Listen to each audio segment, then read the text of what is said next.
Hello everyone, Newton coaching centre के इस YouTube channel में आप सबका स्वागत है।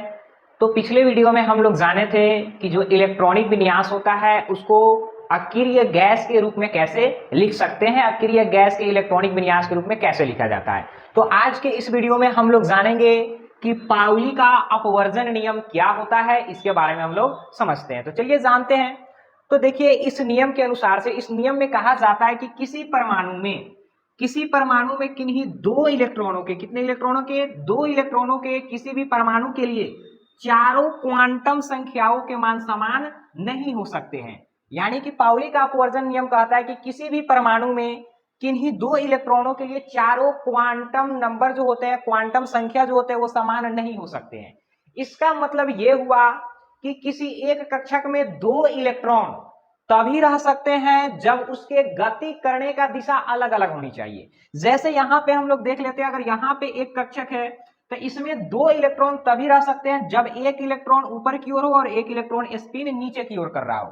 मतलब कि इन दोनों इलेक्ट्रॉनों के गति करने की दिशा अलग अलग होनी चाहिए। अगर एक क्लॉकवाइज है तो दूसरे एंटी क्लॉकवाइज होने चाहिए, तब एक कक्षक में दो इलेक्ट्रॉन रह सकते हैं। ये पाउली का अपवर्जन नियम यही कहता है। अगर एक कक्षक है तो इसमें जो दो इलेक्ट्रॉन है उसकी दिशा एक जैसे नहीं हो सकती है। यह पाउली अपवर्जन नियम कहता है कि एक ही कक्षक में दो इलेक्ट्रॉन की दिशा एक जैसे नहीं हो सकती है। जब भी एक कक्षक में दो इलेक्ट्रॉन रहेंगे उनकी दिशा विपरीत होगी। अगर एक क्लॉकवाइज है तो दूसरे एंटी क्लॉकवाइज होंगे।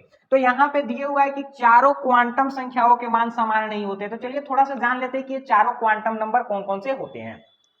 तो यहां पर देखिए, क्वांटम नंबर, जो पहला क्वांटम नंबर होता है उसको हम लोग मुख्य क्वांटम संख्या कहते हैं। प्रिंसिपल क्वांटम नंबर, जिसको छोटे वाले एन से सूचित किया जाता है। और ये जो है, ये कक्षक के आकार अर्थात साइज के बारे में जानकारी देता है। जो मुख्य क्वांटम संख्या है वो आकार, साइज के बारे में जानकारी देता है।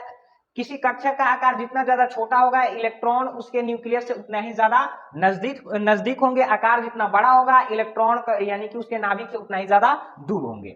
दूसरा है, इसको द्विगंशी या फिर कोणीय संवेग क्वांटम संख्या कहते हैं, यानी कि एज़ुमुथल क्वांटम नंबर, जिसको हम लोग एल से सूचित करते हैं। और ये कक्षक के आकृति अर्थात शेप के बारे में जानकारी देता है।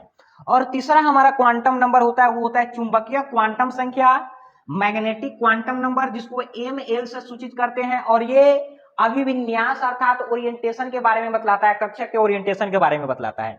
और जो हमारा चौथा होता है चक्रण क्वांटम संख्या, जिसको स्पिन क्वांटम नंबर बोलते हैं, जिसको एस से सूचित किया जाता है। ये इलेक्ट्रॉन के चक्रण के बारे में बतलाता है। और इसी के अनुसार से जो पाउली का अपवर्जन नियम होता है वो कहता है कि एक कक्षक में समान दिशा में दो इलेक्ट्रॉन नहीं रह सकते हैं। एक कक्षा में जो दो इलेक्ट्रॉन होंगे उनकी गति करने की दिशा अलग अलग होगी। अगर एक क्लॉकवाइज होगा तो दूसरे एंटी क्लॉकवाइज होगा। यही हमारा पाउली का अपवर्जन नियम है। तो चलिए आज की इस वीडियो में इतना ही, फिर मिलते हैं अगले वीडियो के साथ।